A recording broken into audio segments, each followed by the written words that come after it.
Bueno, hablando de negocios, de soberanía, estamos allá en comunicación con Germán Mangione, por lo que decíamos al comienzo del programa del día de hoy. Un día como hoy, de 1846, se produjo la batalla de Punta Quebracho, acá cerquita nomás de la ciudad de Rosario, que tiene mucho que ver con la soberanía nacional. Buenos días, Germán.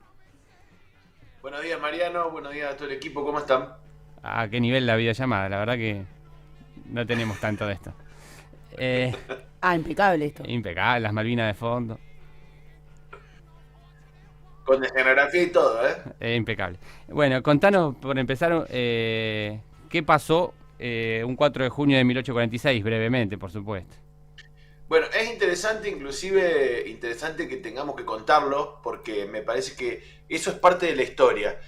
¿Por qué te digo esto? Porque si yo te digo el Día de la Soberanía o te digo el 20, vos pensás en el 20 de noviembre, pensás en la batalla de la Vuelta Obligado, y muy poca gente piensa cuando hablamos de soberanía en la batalla de Punta Quebracho, que es acá cerquita, pero no es solamente un problema geográfico, sino que la batalla de Punta Quebracho es la única batalla de toda la extensa guerra del Paraná, que duró más de un año, que ganamos. Con Claro. lo cual uno podría pensar que la historia debería haber sido más benigna con esta efeméride y deberíamos conocerla muchísimo más. Sin embargo, es al revés. Como bien vos decís, el 4 de junio de 1846, las tropas al mando de Lucio Norberto Mansilla, quien ya había peleado en obligado con todo lo que conocemos, las cadenas que se cruzaron en el río Paraná, los agarra de vuelta, digamos, a los franceses y a los ingleses que querían navegar libremente por nuestros ríos sin pedir permiso, y terminan venciendo ni más ni menos que a las flotas más imponentes, más modernas y más poderosas del mundo, en las costas de lo que hoy conocemos como Puerto General San Martín. Para que te des una idea, es como si hoy desde la Florida, una tropa argentina venciese a un ejército compuesto por China y Estados Unidos. Claro, Algo así, claro, más o menos, fue lo que en aquel momento lograron las tropas patrias, ¿no? claro. Bueno, y vos estás a cargo de un trabajo de recuperación un poco de esta historia para difundirla, por lo menos en la región, pero también obviamente a nivel nacional, que es un sitio web que es de divulgación, pero también sirve para cuestiones didácticas, educativas. Sí, es un sitio web que lo pensamos con un grupo de docentes, de periodistas, incluso de músicos populares de acá de la región que toman el tema de Punta Quebracho, porque lo que empezamos a ver cuando charlábamos con los docentes es que ni siquiera es parte de la currícula de la historia regional, o no lo profundamente que debería ser. Cuando en las escuelas se da la historia, lo de Punta Quebracho, mucha gente no lo conoce, no lo conocemos los que vivimos en la región. Ujú. Entonces nos propusimos armar un sitio que fuera dinámico, que tuviese acceso desde el celular y fuese fácil, al que le agregamos videos, incluso tiene algunas didácticas para trabajar en el aula, para facilitarle el trabajo a los y las docentes, para poder apropiarse de esta historia, porque entendemos también que si uno no conoce la historia, es difícil que se la apropie, es difícil que la quiera, y por tanto, muchísimo más difícil que la defienda.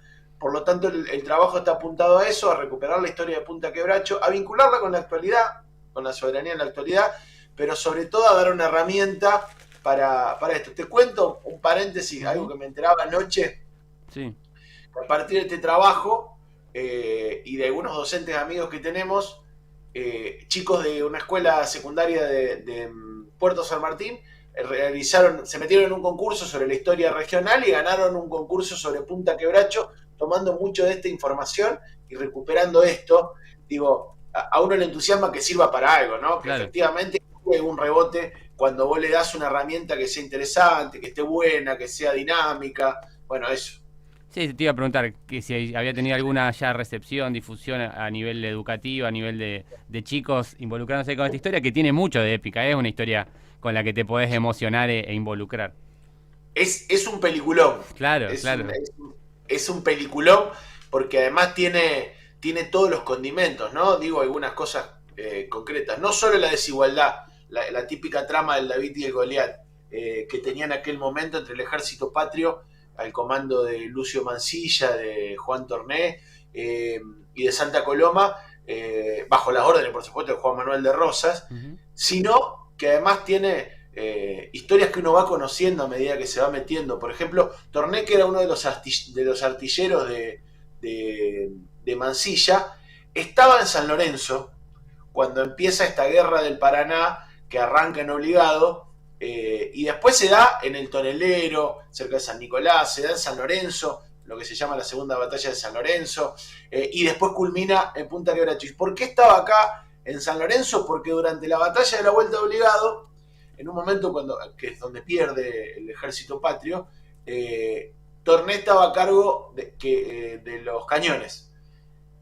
Y no quería dejar de disparar. Incluso cuando le piden que deje de disparar, Torné ya se había quedado sordo de los cañonazos, sigue disparando y no quiere además dejarle de disparar a las tropas inglesas y francesas. Por lo tanto, cuando termina la batalla de la Vuelta Obligado, a Torné lo mandan preso, y la forma de mandarlo preso fue mandarlo al convento de San Lorenzo, a la zona de San Lorenzo. Cuando los ingleses y los franceses encaran para este lado para ir al norte a comerciar, Mansilla lo hace sacar a Torné y dice: mirá, están yendo para allá, volvé a incorporarte, y por eso también es parte del ejército que combate acá. Bueno, no sé, como eso, millones de cosas. Claro. Digo, la forma en que armaron las baterías volantes atadas a los caballos, con una cantidad de ramas en la parte de atrás de los caballos para levantar tierra y parecer mucho más frente a lo que pasaba a los que pasaban en el río, que eran los ingleses y los franceses. Una gran cantidad de cosas de una batalla que duró 2 horas y que definió un poco la proyección de la Argentina para adelante. San Martín decía que era tan importante la batalla de Punta Quebracho como había sido la liberación de los españoles en 1810. Digo, para tener una dimensión. San Martín, incluso en su testamento, le dejó su sable corvo a Juan Manuel de Rosas a partir de esta batalla de la Guerra del Paraná, de la Vuelta Obligada de Punta Quebracho. Nos parece que está un poco corrido del centro de la importancia histórica que tiene, y no casualmente, porque si uno lo trae a la actualidad, tiene mucho que ver con las discusiones que hay ahí sobre quién domina el río, quién maneja el río, el libre comercio, el río Paraná. Claro, incluso veía en la página que el sector donde fue la batalla hoy lo controla Cargill, ¿puede ser? Claro, la verdad que es para cerrar la película, si vos querés, para la serie de Netflix, el capítulo final, el postcrédito, con la actualidad es ese.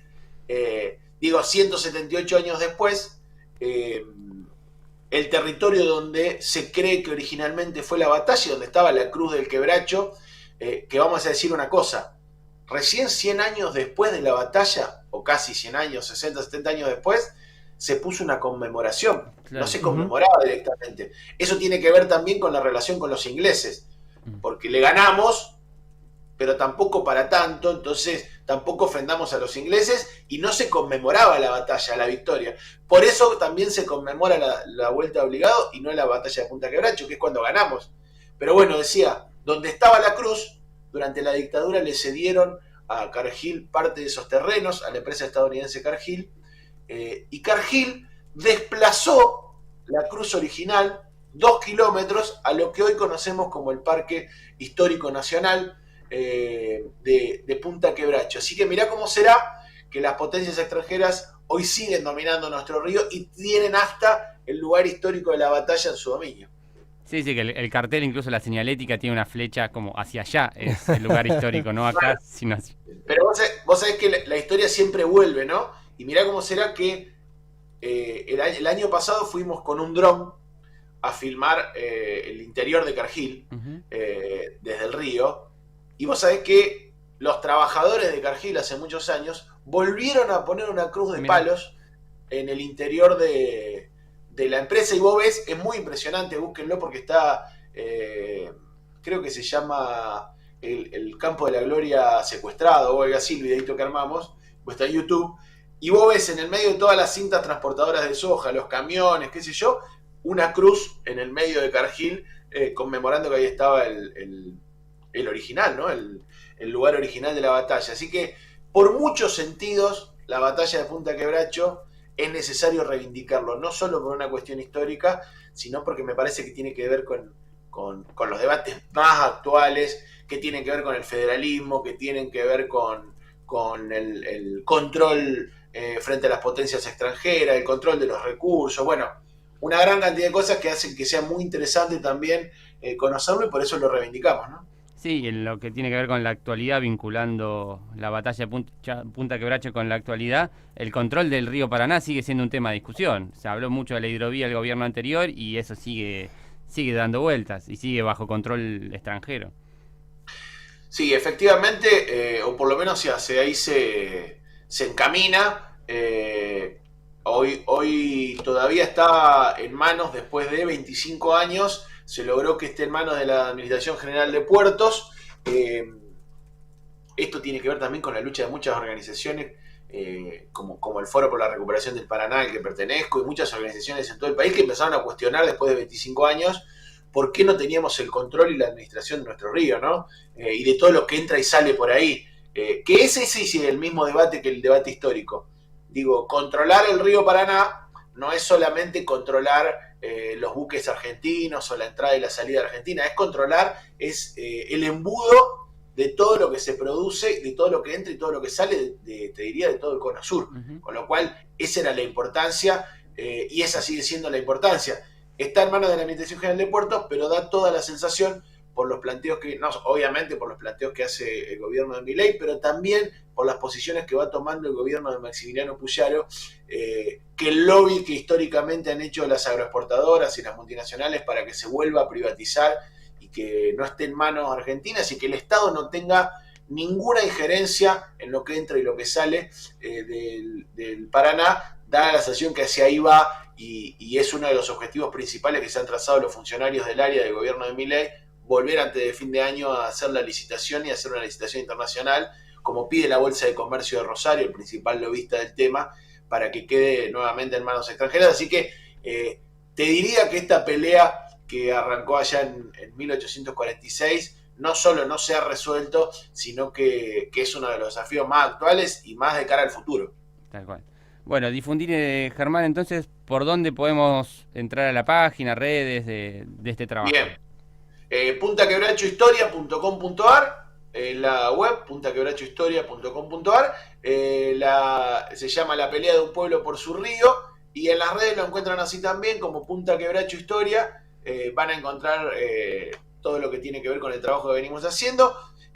Nada, la idea es esa, poder difundirlo, que lo conozcan, que lo puedan trabajar en las escuelas, porque entendemos, vuelvo a repetir, que la única manera de que podamos defender lo nuestro es conociéndolo y queriéndolo, y es la primera parte de todo el desafío, y creo que es hoy uno de los grandes problemas que no conocemos, que no se conoce y por lo tanto no se defiende. Así que en eso estamos. Bueno, excelente, Germán. Muchas gracias por la comunicación y felicitaciones por el trabajo. La verdad que está bárbaro. Gráficamente es muy dinámico, muy fácil, muy accesible. Bueno, un abrazo y muchas gracias a ustedes por difundir y dar espacio para estas cosas, que no está fácil que así sea. Abrazo grande. Abrazo, Germán. Un abrazo. Así pasaba entonces Germán Mangione, periodista, que es coordinador de este trabajo, puntaquebrachohistoria.com.ar, recordando una fecha, un día como hoy de 1846, pero que tiene muchísimo que ver también con la actualidad. 8